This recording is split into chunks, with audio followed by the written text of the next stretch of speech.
Oke guys, jadi gue dapat barang kiriman lagi dari Difluid dan yang gue tahu ini barangnya belum dijual teman-teman ya. Nah ini nanti akan launching itu pada saat event WOC ya, tanggal 15, 16, 17 Mei 2025 di JICC atau JCC ya. Nah nanti teman-teman kalau misalnya mau langsung lihat boleh langsung datang aja ke event tersebut ya. Nah hari ini gue dikirimin itu adalah Difluid Airwave. Ya, seperti ini kardusnya, tuh. Ya, gambarnya di sini sudah kelihatan. Tuh ya. Nah, jadi ini kalau teman-teman mungkin nanti beli langsung dari Difluidnya, ini nih kena pajaknya tuh sekitar 780 ribuan lah. Ya. Nah, teman-teman akan dapat dua paket seperti ini. Sebenarnya ini unitnya sendiri dan ini aksesoris yang didapatkan. Ya. Nah, ini langsung aja gue bongkar. Setiap teman-teman beli itu teman-teman akan dapat apa aja. Oke, lanjut. Oke guys, jadi ini yang teman-teman dapatkan semua, yang sebelah sini ya. Sebelah kiri gua ini yang ada di kardus besar dan yang sebelah kanan ini yang ada di kardus kecil. Oke, terus di sini lagi-lagi ya, ada manual book. Ini teman-teman baca banget dengan jelas sebelum teman-teman pakai. Ya, tuh seperti ini. Ya, di sini sudah ada bahasa Inggris juga, jadi teman-teman bisa baca ya, benar-benar dibaca banget nih. Oke. Nah, mungkin ada yang tanya, "Bang, ini sebenarnya apa sih?" Nah, jadi ini mungkin buat teman-teman yang belum terlalu familiar atau belum tahu dengan proses roasting, ya. Ini sebenarnya kayak afterburner, teman-teman ya. Jadi, ketika kita ngerosting kan itu sudah pasti akan ada asapnya. Nah, alat ini itu nanti dipasangin ya, dipasangin ke knalpot ya, knalpot pembuangan angin atau udara dari dalam drum itu untuk menyaring asapnya gitu ya. Nah, jadi yang teman-teman dapat ini unitnya sendiri, oke. Terus di sini bisa dikatakan kayak konektornya lah ya. Konektor ke fleksibel ducting ini. Terus di sini juga sudah ada chaff collector, nanti di tampak dekat akan gue kasih lihat ya. Terus di sini teman-teman akan dapat 3 klem seperti ini. Tuh ya. Yang ini klemnya teman-teman nggak usah pakai obeng, tinggal putar pakai tangan aja. Lalu di sini teman-teman akan dapat cadangan baut sama ada kunci L. Oke, mungkin untuk kalau misalnya teman-teman lagi buka atau mau bersihin ya, ini ada spare-nya. Terus teman-teman di sini akan dapat 2 buah kunci L seperti ini. Ya. Terus yang terakhir teman-teman dapat di sini untuk fleksibelnya. Ya, nah ini dipasang ketika teman-teman mau pakai proses roasting ya. Ini dimasukin ke sini. Oke. Nih ya, masukin ke sini ya, begini. Terus teman-teman kencengin pakai klem. Nah, terus yang ujung sini, ini teman-teman masukinnya itu ke yang gue bilang tadi ya, knalpot ya, atau lubang pembuangan udara dari dalam mesin roasting. Nah, langsung aja gue akan kasih lihat ke teman-teman ke tampak dekat untuk fitur-fiturnya itu apa aja ya, terus pakainya susah atau enggak. Oke, lanjut. Oke guys, jadi sebelum gue jelaskan fitur-fiturnya apa aja, di sini gue mau kasih lihat dulu detailnya seperti ini ya. Dia tuh benar-benar kecil teman-teman ya, tuh teman-teman lihat ya, cuma satu setengah jengkal lah ya. Jadi menurut gue ini bisa dikatakan ya salah satu afterburner tuh yang kecil banget lah ukurannya ya, seperti ini. Oke, terus kita lihat ke bagian belakang ya, bagian belakangnya seperti ini teman-teman ya, tuh. Ya, jadi nanti yang bagian ini teman-teman pasangkan dengan nih, yang ini nih. Ya, dan ini juga sudah ada chaff kolektornya nih. Dan ini magnet teman-teman. Tuh. Ya, seperti ini. Ini magnet jadi bisa langsung nempel.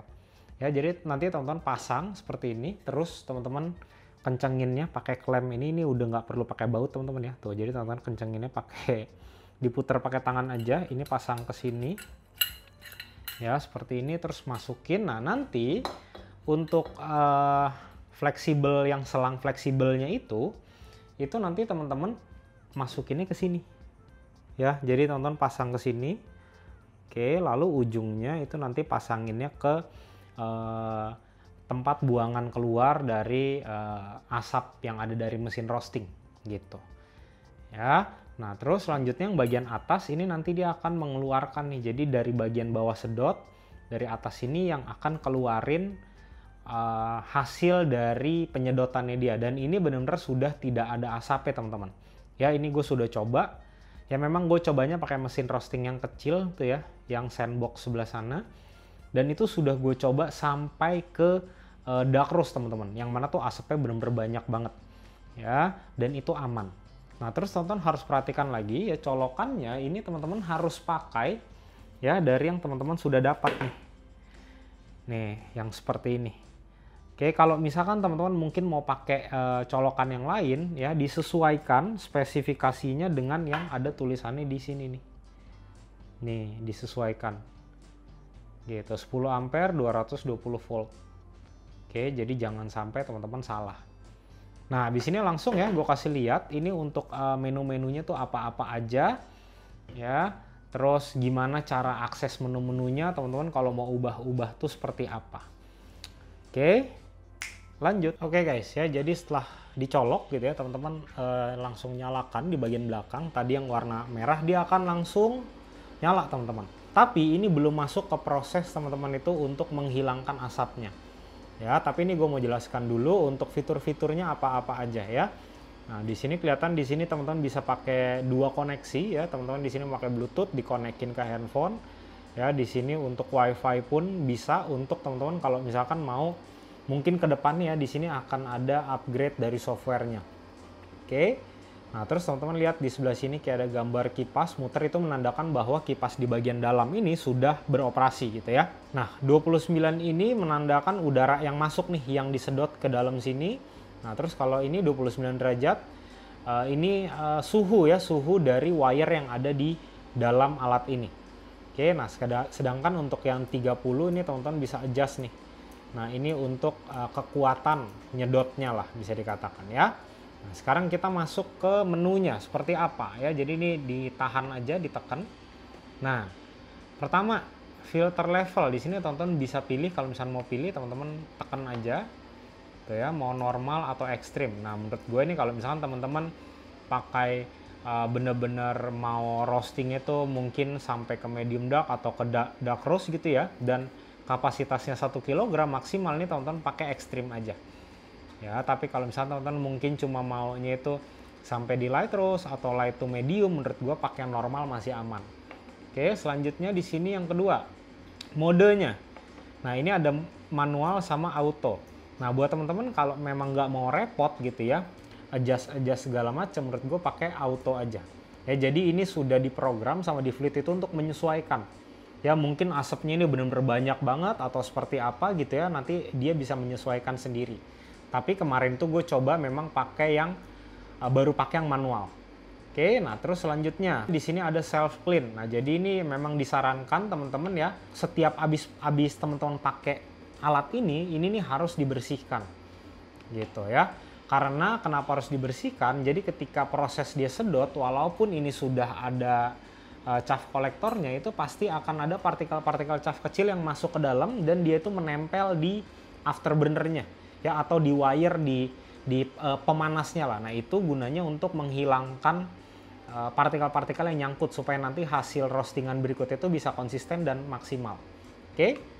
Nah, terus ini wirelessnya menurut gua di on-in aja. Nah, temperaturnya di sini teman-teman bisa atur Celsius atau Fahrenheit. Oke, kita pakai Celsius aja. Nah, selanjutnya bahasa di sini ada tuh ya. Ada 3 ya, gua pakai Inggris aja. Nah, di sini device info. Nah, ini teman-teman bisa konekin ke aplikasi di Fluid. Ya, nah sebenarnya kalau misalkan mau lebih maksimal lagi, ada satu alat, itu gue lupa namanya, nanti akan gue cantumkan ya, gue kasih lihat gambarnya di sebelah sini ya. Itu teman-teman bisa dikonekin ke alat ini, terus teman-teman bisa lihat selama proses roasting detail-detailnya. Oke. Terus selanjutnya di sini factory reset nih, kalau teman-teman mau reset semuanya ke settingan awal. Gitu ya. Nah, ini kita balik lagi aja. Nah, cara baliknya ini ditahan aja. Nah, kalau misalkan teman-teman ini mau melakukan proses ya, mau teman-teman mau roasting terus mau pakai alat ini, teman-teman ini tinggal pencet aja. Nah, ketika dia berwarna hijau, ya ini sudah mulai prosesnya nih. Nanti dia akan naikin suhu wire yang ada di dalam. Tuh. Ya, dia naik. Nah, kalau misalkan nanti teman-teman dirasa, wah kayaknya kurang nih untuk kapasitas nyedotnya, nah ini teman-teman bisa naikin, puter aja terus ya, ini bisa sampai 100%. Oh ya, seperti ini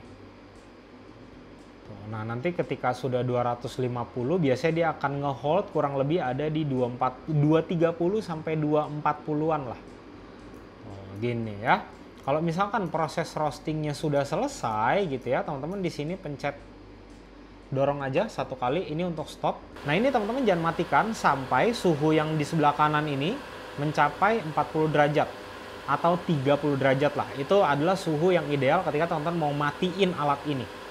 Ya, supaya alatnya juga jadi lebih awet. Nah, ini turunnya cepet karena dia kipasnya kalau teman-teman denger ya.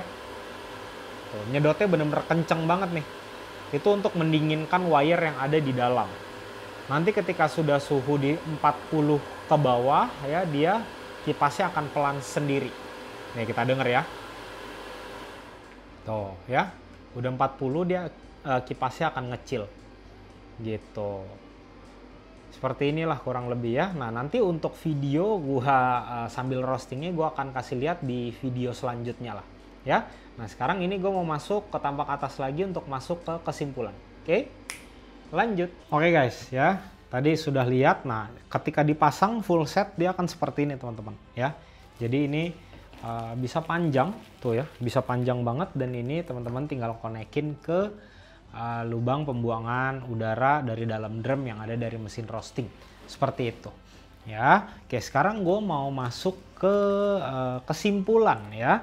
Ini ketika ini sudah gue pakai beberapa kali, ini sebenarnya gue udah pakai tuh sekitar 3 sampai 4 kali teman-teman ya. Tapi memang gue pakainya itu dengan mesin roasting yang kapasitasnya itu hanya 150 gram. Tapi gue sudah coba ya, itu gue roasting sampai 170 ya. Gue tambahin terus gue roasting buat Robusta, ada buat Arabica juga ya. Di sini gue mau share sedikit pengalaman gue. Oke. Yang pertama, memang kalau misalnya pakai mesin roasting yang kecil ya, yang bagian klem ininya ya, yang bagian untuk nyedot udaranya ini memang ini gue cuma tempelin pakai lakban aja nih. Ya, karena kalau teman-teman tahu mesin roasting tersebut untuk buangan udara dari dalam itu adanya di samping dan tidak ada klemnya. Oke. Terus dari segi perubahan profil roasting itu pasti akan ada teman-teman. Ya, dan menurut gue itu hal yang sangat wajar. Tapi yang paling benar-benar gue kerasa notice itu adalah yang pertama, asapnya tidak ada sama sekali ya, karena gue roastingnya di apartemen ini, di studio yang tidak terlalu besar. Oke. Terus tidak ada baunya ya. Baunya itu ada ketika memang gue sudah selesai proses roasting, gue keluarin beansnya, terus gue dinginkan, itu pasti akan ada sedikit baunya.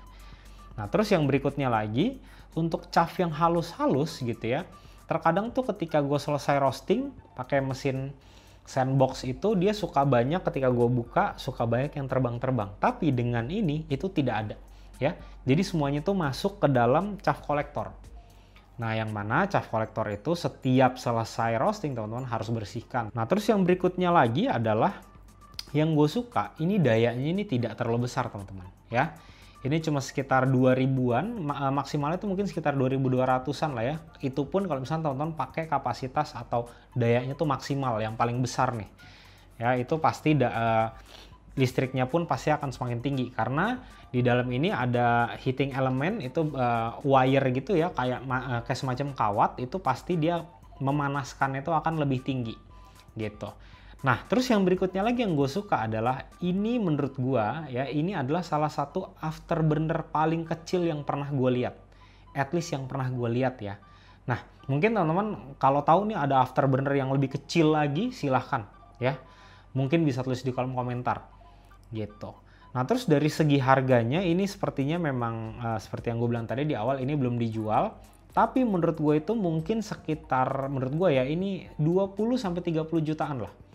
Ya, yang mana alat ini nih sangat berguna untuk siapa ya, buat teman-teman roastery yang mungkin punya kapasitas mesinnya itu 1 kg ya, terus suka mau ikut event, pameran segala macam, itu kan ada beberapa tempat yang tidak mengizinkan ya kalau sampai ada asap gitu. Nah, ini bisa jadi solusi teman-teman ya, karena ini benar-benar tidak ada asapnya sama sekali loh.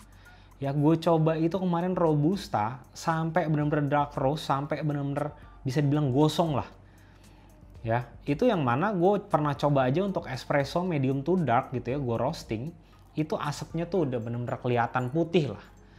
Ya memang tidak putih yang lebay banget, tapi at least tuh kelihatan asapnya yang pertama sama baunya.